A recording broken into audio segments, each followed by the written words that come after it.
Did you ever wonder how income tax department gets information regarding your high value transactions? Well, we all know that they are not unaware about such transactions. But how do they get information about this? If you are looking for an answer for this question, then this is the place where you would want to be. So to first answer the question, the income tax department gets information about particular transaction through its sources. Based on such information, they match it with the information provided in the income tax returns by the taxpayer.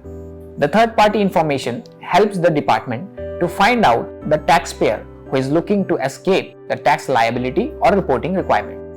To widen the tax net, the income tax department has employed the assistance of analytics to scrutinize the data to identify people who haven't filed income tax returns or have underreported income despite performing a high-value transaction. The tax department gets information from reports of tax deducted at source and tax collected at source.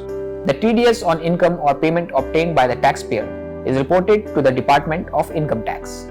When the tax is deducted at source on those payments, it is imperative that it is reported to the Department of Income Tax through TDS returns. Such return has the deductee's PAN number and transaction detail. Likewise, when a seller collects tax at source on goods like motor vehicle, scrap, etc., the seller files the tax collected at source return reflecting in the 26AS of the buyer. Therefore, in case of a mismatch in your income details provided in the income tax return, and 26AS form may invite notice from the income tax department. Now, statement of financial transactions refers to a report filed by specified persons under section 285BA. It contains transactions exceeding the threshold limit, including expenditures and investments done by the taxpayer in a financial year. Specified entities such as banks, mutual funds, bonds issuing institutions, and registrar or sub-registrars should file statement of financial transaction.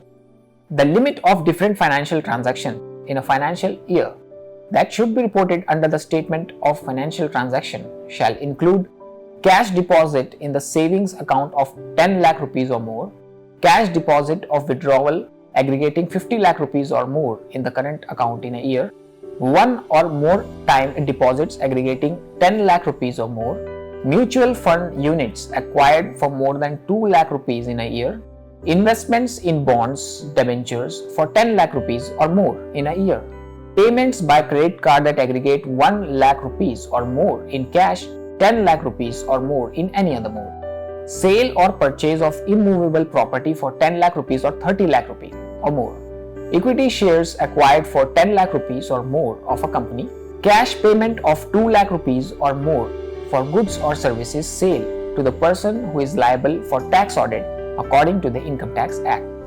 So there are a few things that you can do to avoid getting notices from the Income Tax Department. Firstly, you need to file your income tax return before the due date. Cross-check all the TDS entries in Form 26AS. You can repeat this once in a quarter. Check Form 26AS if any transactions are reported under the AIR section.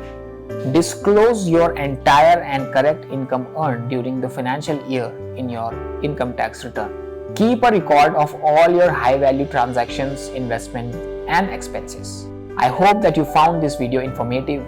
For more such videos, you can subscribe to this channel. Thank you so much for watching.